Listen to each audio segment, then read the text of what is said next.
Ready to unlock a world of virtual learning and seamless collaboration with Microsoft Teams?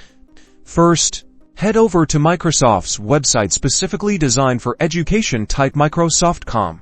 ENIS. Microsoft 365/academic/Teams for Education Student into your browser's address bar and hit Enter. This will take you to the dedicated page for students and educators. Look for the Sign Up for Free button, usually prominently displayed on the page. Click it.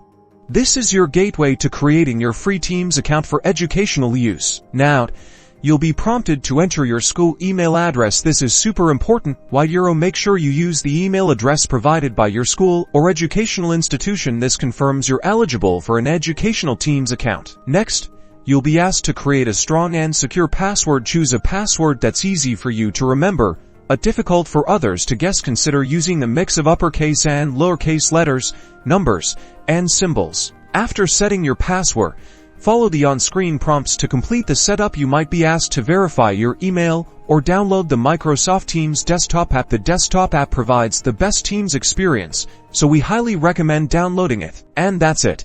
You're now ready to explore the world of Microsoft Teams for education. Start connecting with classmates, collaborating on projects, and engaging in virtual learning like never before. Good luck and happy collaborating.